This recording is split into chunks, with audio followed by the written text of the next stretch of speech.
France को भी बुला लिया, चल चल चल भारत के मारे को आई चोट्टा आ गया सब। आज ये मोदी जी को बर्गर खिला रहा है सब पे, और वहां से उड़ के बम गिरा के और उतर के सुस्ताता था सब, बहुते मारे हम ढाका में बम गिराए हैं। झटका लगा ना तो भाई कहीं ना कहीं से पचकेगा, अब पचका वो अंदर तारपीडो और बारूद रखा, मारा तो हल्का मच गया। सुबह लाशें ऐसे तैर रही थी, आज ले आया गया ऐसे घींच घाच के रख दिया गया। पाकिस्तानियों को चाहिए तो ले जाना, नहीं तो हमारे यहाँ कौआ गीद बकुला का कमी नहीं है। बूढ़ बूढ़े ले बाबू मिया हो लो रे।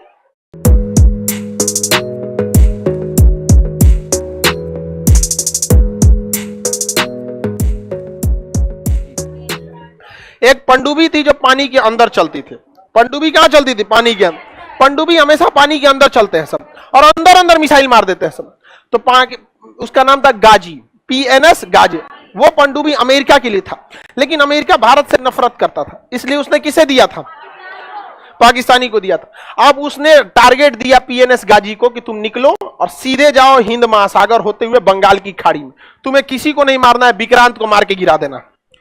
अब देखिए, पनडुब्बियों को साइलेंट किलर कहा जाता है। हिटलर की सबसे बड़ी ताकत पनडुब्बी थी, पानी के नीचे रहती है, पता ही नहीं चलता कब मार के चल जाए।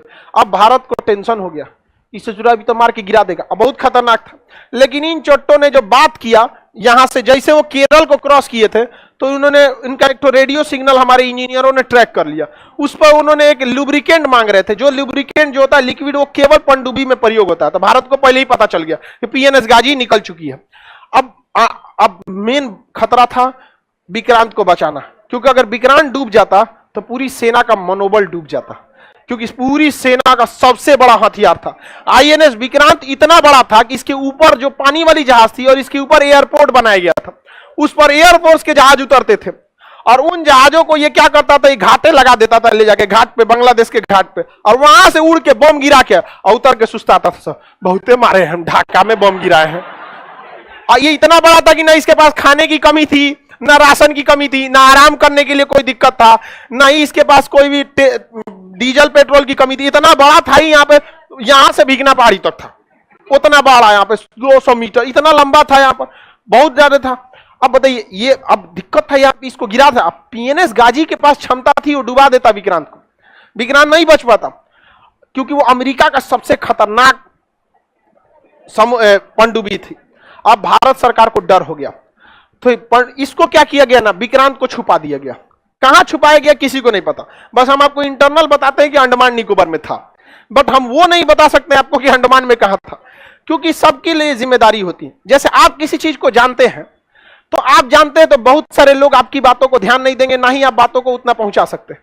लेकिन हम अगर बोल देंगे तो बात पहुंच सकता है, और आगे जाके दिक्कत हो जाएगा कहीं ना कहीं। तो उतना ही जानिए जितना बार आपका काम है, क्योंकि देश के प्रति हमारी भी जिम्मेदारी है। और हमको भले हम फौज में नहीं जा सके, लेकिन जिम्मेदारी, एटिकेट्स आज भी पूरी तरह एक फौजी वाला है। वो अलग बात था कि हमारा मेडिकल में हाथ टेढ़ा है, नहीं तो आज हम भी उसी में गए रहते, और आप लोग को एक और कहानी सुनने को मिलता कि एक और युद्ध हुआ था। हम लोग वेट करने वाले नहीं थे, लोग मार के निकलो यहाँ पर। तो कहां छुपा दिया गया? अंडमान निकोबार में। कहां छुपा गया? अंडमान निकोबार। और क्या किया जाए, तो इस PNS गाजी को मारने के लिए डेप्थ चार्जरों की जरूरत थी। डेप्थ चार्जर एक ऐसा बम होता है जो ड्रम बराबर होता है, बहुत भारी होता है, और नीचे जाकर ब्लास्ट करता है, और ब्लास्ट करता है तो इतना तेज पानी का झटका मारता है कि पनडुब्बी अंदर से पचक जाती है। समझा? जैसे पानी का झटका मारेगा इसे यहाँ पर, तो पनडुब्बी क्या होगी, पनडुब्बी की दीवारें ज्यादा मोटा तो बना नहीं सकते, भारी होकर धंस जाएगा, लोहे की होती है, ज्यादा मोटा जैसे दबेगा, अंदर का कुछ इंस्ट्रूमेंट दबेगा, वायरिंग अलग होगा, कुछ ना कुछ ब्लास्ट कर जाएगा। अब हवाई जहाज है, हवाई जहाज अगर दब जाएगा तनी से, तो गिरना उनको फिक्स है, नहीं समझ में। अब वो डेप्थ चार्जर जो था, वो था केवल INS राजपूत के पास, और INS राजपूत का इंजन खराब था। वो सर्विसिंग के लिए आया था विशाखापट्टनम में। कहां था? विशाखापट्टनम। युद्ध दिमाग से जीता जाता है। तो नौसेना के अधिकारियों ने कहा कि एक काम करो, हल्ला कर दो ना कि INS विक्रांत विशाखापट्टनम आया है, ताकि PNS गाजी खोजते खोजते उसको कहां आएगा? विशाखापट्टनम। अब विशाखापट्टनम में उनके अब्बा इंतजार कर रहे हैं, INS राजपूत। तो अब हल्ला कैसे किया जाए? हल्ला ऐसा करना है, झूठ ऐसा बोलो कि सच लगे। तो क्या किया गया, INS विक्रांत पर जितने सैनिक तैनात थे उस समय 2500 फौजी थे, उन सबके घर पे मैसेज भेजा गया कि INS विक्रांत जो है विशाखापट्टनम आ रहा है। आईएनएस विक्रांत कहाँ रहा है? विशाखापट्टनम। जिनको जिनको अपनी फैमिली से मिलना है मिल लो, और सब लोग आगे लोग विशाखापट्टनम में हमारा मिलना, हमारा बबुआ पे कैप्टन हो लो, कोनो करे हमारा बाबू पे खाना बनाता है। सबका अलग अलग उस पर डिपार्टमेंट होता है, कोई खाना बनाने वाला है, कोई सेलर है, कोई रडार मेंटेनेंस है, कोई डीजल मेंटेनेंस, सब आ गए लोग यहाँ पे। विशाखापट्टनम में हल्ला हो गया यहाँ पर, और विशाखापट्टनम की सब्जी मंडी में ऑर्डर दिया गया कि हमको 6 महीने का सब्जी चाहिए, 2000 किलो आलू, 10,000 अंडा चाहिए, बॉयल अंडा चाहिए होता है ना, एनर्जी। देखिए नॉनवेज में एक खासियत होती है कि आपको इंस्टेंट एनर्जी दे देता है। नॉनवेज जो होता है ना, अंडा मीट मांस, आपको इंस्टेंट एनर्जी दे देता है। और युद्ध लड़ने के लिए ये सब चीजों को थोड़ा सा जान, और वैसे भी कहा जाता है ये राक्षसी भोजन है, तो मार करने के लिए राक्षसी ये ना चाहिए। नहीं समझ में आए? सात्विक भोजन करके मार करिएगा, सात्विक भोजन करके आप पढ़ाई लिखाई कीजिए। मार करना है तो कौन सा भोजन? अब जब अंडा का इतना डिमांड हुआ, मीट का इतना डिमांड हुआ, चावल का डिमांड हो गया, पूरा मंडी में हड़कम मच गया। सारा दुकानदार खोज रहा है, अरे हमारा 10,000 अंडा का ऑर्डर आया है, 21,000 है, तुम्हारे पास है? कोई पूछे क्या होगा क्या होगा, अरे विक्रांत आ रहा है, विक्रांत आ रहा है। अब पाकिस्तानी जासूस घूम रहे थे सब विशाखापट्टनम में, उस सब तुरंत पाकिस्तान फोन किया, सर एक तगड़ा न्यूज है, विक्रांत आ रहा है। तेरा विक्रांत आ रहा है, कोई विक्रांत नहीं आ रहा था यहाँ पे। समझ में आ गया कि नहीं? देखिए झूठ को इतना सफाई से बोलिए कि लगना नहीं चाहिए। समझ में आ गया नहीं? अब विक्रांत ये नहीं रहा था, वहां पे खराब पड़ा हुआ तो कौन? आईएनएस। ये खबर किसको दिया गया? पाकिस्तानी ने खबर किसको दी दिया? पीएनएस गाजी को। पीएनएस गाजी विशाखापट्टनम की ओर जा रहा था, जहां पे छुपा हुआ था विक्रांत। इसको खबर हुआ तो ये मुड़ गया, कहां की ओर? विशाखापट्टनम की ओर। और विशाखापट्टनम पे कौन खड़ा था? आईएनएस राजपूत। आईएनएस राजपूत के सारे नेविगेशन को बंद किए गए थे। आईएनएस राजपूत का इंजन मेंटेनेंस में था, बंद था। कुछ भी आईएनएस राजपूत हलचल नहीं कर रहा था। जहां हलचल होगा ना तो उसमें सोनार लगा होता है, हलचल को पकड़ता है, सोनार हलचल को पकड़ लेता। कोई हलचल नहीं था। लेकिन पीएनएस गाजी का तो इंजन चल रहा था, इसका हलचल तो पता चल रहा था। आईएनएस राजपूत को खबर लगा कि पानी में कुछ हलचल है, तो इससे हमला तो कर नहीं सकते, क्या पता अपने जहाजिया हो। तुरंत पीएनएस गाजी को पहले ही बता दिया गया था कि आईएनएस राजपूत के पास कोई नहीं जाएगा, कोई नहीं जाएगा। तो आईएनएस राजपूत को पता था कि ऑर्डर दिया गया कि हमारे पास कोई नहीं आएगा। अब कोई आया है तो मरने आया है। मारा पीएनएस गाजी को, डेप्थ चार्जर मारा गया, एक डेप्थ चार्जर गया, दूसरा गया। उसके बाद अचानक से डेप्थ चार्जर फटता है तो उतना तबाही नहीं आती, वो अंदर बस झटका देता है। तो पहला झटका लगा अंदर, पानी हिल गया, दूसरा झटका लगा, पानी हिल गया, कुछ नहीं हुआ। एक पास 2 डेप्थ चार्जर था, बिगड़ल था ना आईएनएस राजपूत। अभी मारे कैसे यहाँ पे? आधा घंटा बाद अचानक जैसे लगा कि पानी के अंदर परमाणु बम फटा है। पीएनएस गाजी में जो छेद हुआ था ना, झटका लगा था, वो उसी कंपार्टमेंट में हो गया था जिसमें उसने बारूद रखा था। उस ससुरा अपने बारूदुआ से भड़क गया था। यहाँ पर झटका लगा ना तो भाई कहीं ना कहीं से पचकेगा। अब पचका वो अंदर टारपीडो और बारूद रखा, मारा तो हल्का मच गया। सुबह लाशें ऐसे तैर रही थी, ले आया गया ऐसे घींच घाच के रख दिया गया। पाकिस्तानियों को चाहिए तो ले जाना, नहीं तो हमारे यहाँ कौआ गीद बकुला का कमी नहीं है, गीद दूध खा जाएगा सब यहाँ पर। समझ में आ गया कि नहीं? तो यहाँ पे अब पाकिस्तान का पूरा मनोबल गिर गया था। अब अमेरिका का भी मनोबल गिरा, उसका टैंक यहाँ छोड़ के भाग गया। अब पीएनएस गाजी गिर गया यहाँ पर, और भी ऐसा जहाज मारा जो खराब था।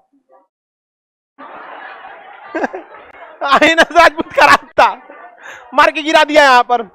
अब पाकिस्तानी इधर मुक्ति वाहिनी, इधर कौन है? मुक्ति वाहिनी। अब मुक्ति वाहिनी थोड़ी सी कमजोर पड़ रही थी क्योंकि वेल ट्रेन तो फौजी थे नहीं। अब भारत ने क्या किया? अपनी इंडियन आर्मी को कहा कि लुका छिपी नहीं होगा। इंदिरा गांधी थी, बड़ी ढीठ थी, इसीलिए आयरन लेडी कहा जाता, बहुत ढीठ थी।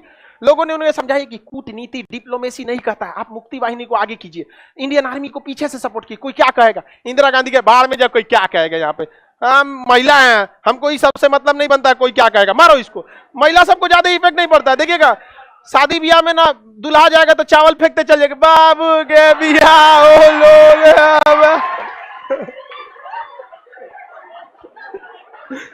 कोई फर्क नहीं पड़ता उसको, कोई कुछ चुका है, हमको क्या मतलब है।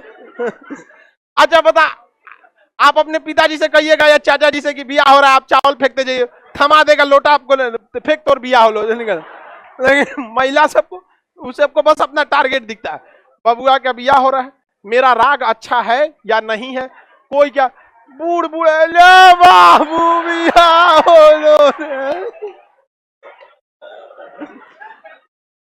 हम तो समझने की कोशिश करते हैं कि आखिर ये बूढ़ी माता गा क्या रही है। समझ में नहीं आता है क्या गा रही है। हा? आप लोग को समझ में आता है? समझे में नहीं आता, लेकिन उनको बिलीव होता है कि एकदम लता मंगेशकर है वो। आप लोग को भी समझ में नहीं आता? तू लोग भी बूढ़ा होगी तो ऐसे ही करेगी लोग। तो इंदिरा गांधी कही गए लोग क्या कहेंगे क्या नहीं कहेंगे, मुक्ति वाहिनी लो, इंडियन आर्मी को तुरंत आदेश दी। मानेकशा से कहेंगे अब लड़िएगा ना, अरे हम पीछे कब हटे थे।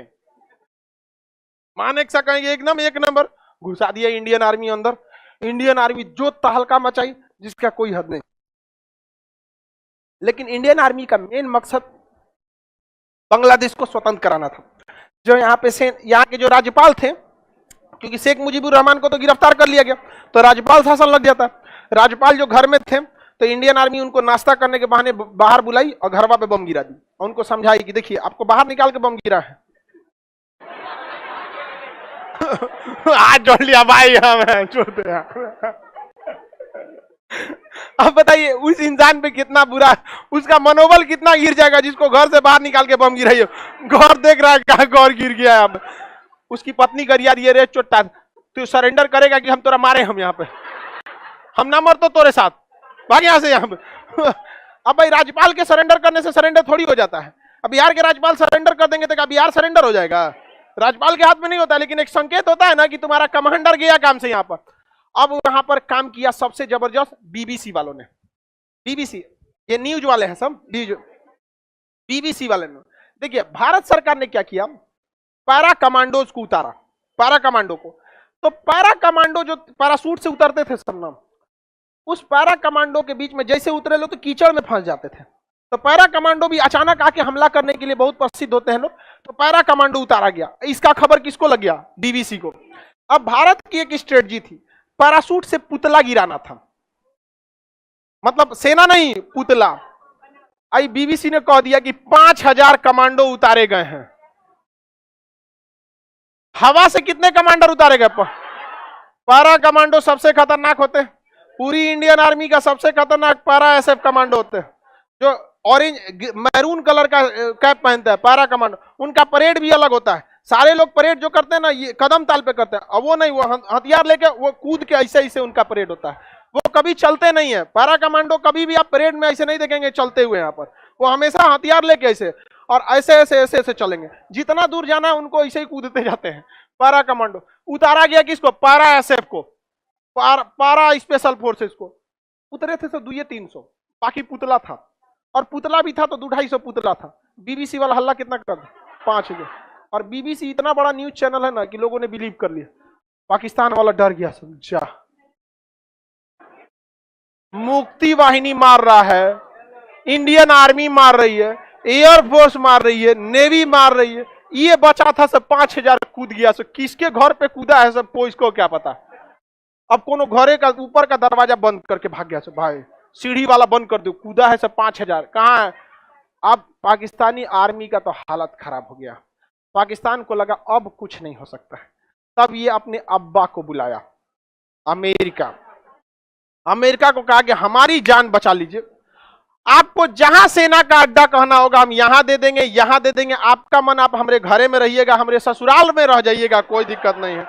आपका मन करे तो आप जहां मन वहां रहिएगा, हमको कोई दिक्कत नहीं है।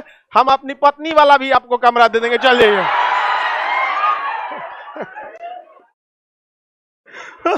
अमेरिका चल आया हमला करने। भाई इन सब के पास इज्जत नाम की तो कोई चीज नहीं है।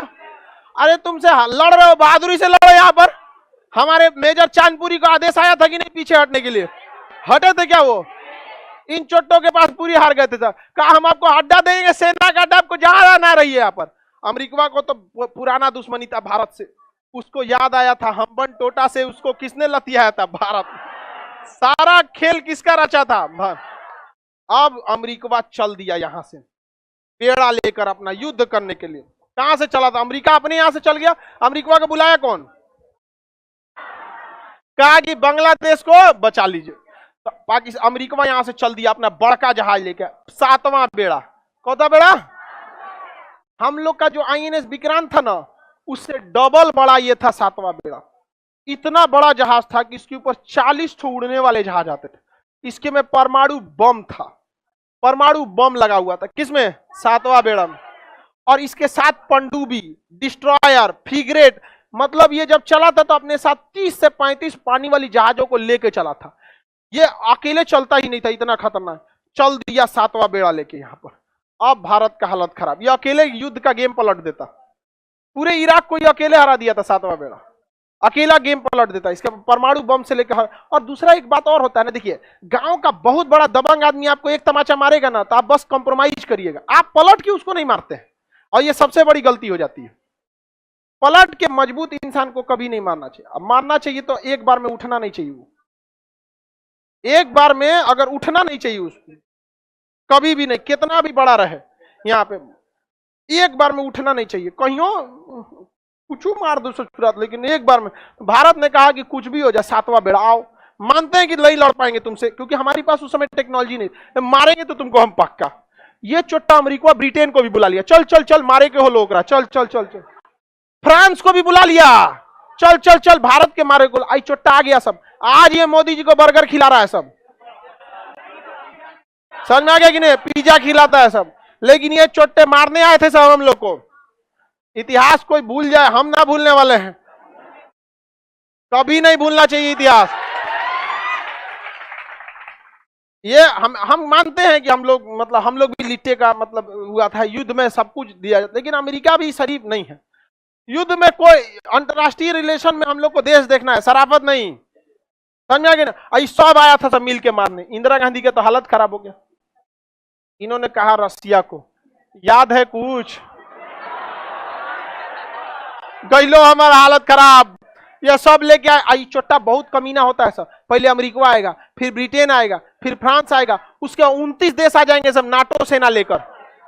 अब बताइए 29 देशों से एक आदमी अकेले लड़ पाएगा? वो भी भारत जैसा उस समय 1971 में विकासशील देश, हमारे पास कुछ भी नहीं था उस समय, फैक्ट्री तक बढ़िया से नहीं थे। रूस ने कहा कोई दिक्कत नहीं, टेंशन न, हम भी भेजते। इसने भेज दिया अपना 40वां बेड़ा। 40वां बेड़ा आके हिंद महासागर में लग गया। 40वां बेड़ा के साथ जितने भी पनडुब्बियां थी, इसने उस समय 8-9 गो पनडुब्बी भेजा था, और हर पनडुब्बी में परमाणु हथियार थे सर। पनडुब्बी को रूस ने जानबूझ के पानी के ऊपर ले आ दिया कि देखो यहाँ पे, चारों ओर से सजा दिया, जहाज वहाज सब सजा दिया यहाँ पर। और विक्रांत को कहा कि निकलो अब तुम, कहां से? अंडमान निकोबार, मारो इसको धा के। अब भारतीय सेना पूरा समझ जाइए कि सुपर ओवर खेलने के लिए तैयार थी। इंडियन आर्मी चारों ओर से घेर ली, एयरफोर्स चारों ओर से घेर ली, नेवी घेर ली। इसने कहा कि हम गारंटी लेते हैं कि चोट्टा में से एक वो अंदर नहीं आएगा, बाकी तुमको धोना है तो धो दो। इंदिरा गांधी मानेकशा से कहीं सुन रहे हैं ना? मानेकशा कहा कि आपको सुनाने की जरूरत नहीं, काम चालू है, वर्क ऑन प्रोग्रेस। इतना मार मारा गया बांग्लादेशियों को जिसका कोई हद नहीं। और यहां आके खड़ा हो गया कौन सा? 40वां। अमेरिका यहां पहुंच गया, इसका बेड़ा 7वां बेड़ा। इस सोचा इधर से निकले तो इधर आ जा रहा था, सोचा इधर से निकले तो इधर आ जा, नहीं अझुराने का तरीका। आओ तो ना देख लेते, चल तो तनी नहीं गांव में तो जो तो हमारी खेत में तनी जेबी यहाँ आओ तो देखते हैं। अब इसके ऊपर मिसाइलें तैनात थी, ऑटो एयर डिफेंस की मिसाइल। इसके पास जो एयर डिफेंस S-400 अभी भी कितना तगड़ा, कोई आता है S-400 के आगे? कोई नहीं। इसने अपने एयर डिफेंस को एक्टिवेट कर दिया, और वो एयर डिफेंस इतना खतरनाक था कि 400 किलोमीटर के दायरे में कोई भी आएगा ना तो जहाज के कैप्टन को वार्निंग दे देगा कि आ गए हैं एक आदमी नाश्ता के लिए। 400 किलोमीटर दूर पहले कैप्टन को बता देगा कि खाना पीना छोड़ो लग जाओ। और अगर 300 किलोमीटर तक आ गया तो पूरे जहाज पे वो वार्निंग बजा देगा, पूरा सायरन बजा देगा कि आ गया है कोई 300 किलोमीटर दूर है। 200 किलोमीटर पे रहेगा तो सीधा खबर भेज देगा मॉस्को कि चोट्टा कुछ नहीं किया है अभी तक, हम उसको 400 किलोमीटर से वार्निंग दे रहे हैं, अभी तक क्या नहीं किया यहाँ पे। और 100 किलोमीटर के दायरे में आएंगे तो कहेगा भाड़ में जाओ, मार देते हैं खुद। रूस ने पूरे अपने एयर डिफेंस को एक्टिवेट कर दिया और अमेरिका को बता दिया कि दम है तो आ जाओ। अमेरिका 400 किलोमीटर दूर से कह रहा था वापस चल जाओ, ठीक नहीं होगा। वापस चल जाओ, ठीक नहीं होगा। कहा अमेरिका ने कहा कि हमारे पास 150 से ज्यादा परमाणु हथियार लेके आए हैं, छोड़ेंगे नहीं भारत को। इस बार हमेशा श्रीलंका समझाएगा, श्रीलंका से भगा दिया, नेपाल से भगा दिया, अब की नहीं जाएंगे हमारे पास 150 से ज्यादा परमाणु हथियार है। रूस ने कहा कि जब हम चले थे तो हमें बहुत जल्दबाजी थी, इसलिए हम गिनती नहीं किए, लेकिन लगभग 300 से ज्यादा है। कहा कि हम गिने नहीं है, लेकिन 300 से ज्यादा। गिनती चालू थी 300 के बाद। अगर हम गिने नहीं, जल्दी में आना था। हमको इस सब का धमकी मत देना, बहुत महंगा पड़ेगा। तो इंग्लैंड कहा था, sorry we are late, we should return, you should return और you must have to return, तुम्हें लौटना ही होगा। चल गया ब्रिटेन, चल गया। यहां पे ब्रिटेन को एहसास हो गया था कि 1857 नहीं है, देश आजाद हो चुका। और आपको जानकर ताज्जुब होगा, जूता भिगा के मारना किसे कहा जाता है? ये आईएनएस विक्रांत जो था ना, ये ब्रिटेन से खरीदे थे लोग।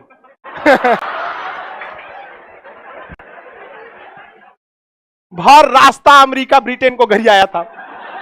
तोरा बेचला बिना जरूरत था, काय बेचा रहे तुम मुझको? बाहर रास्ता घर आया था। What will I do, I don't know the what will happen in future. वो क्या कौन जी पता फ्यूचर में क्या हो जाएगा। अब जाओ तुम यहां से। अब यहां से जब ये लोग चल गए, 1.5 महीना बाद गया था रूस यहां से। 1.5 महीना तक लंगर डाल के खड़ा था। इसलिए हमेशा याद रखिएगा, 2 नए दोस्त से अच्छा एक पुराना दोस्त होता। और आज भी हम लोग हमेशा खड़े रहते हैं रूस के लिए। और अंदर तबाही मचाया था कौन? विक्रांत। विक्रांत खरीदा कहां से गया था? इंग्लैंड से। बड़ी गरियाया था अमेरिका इंग्लैंड।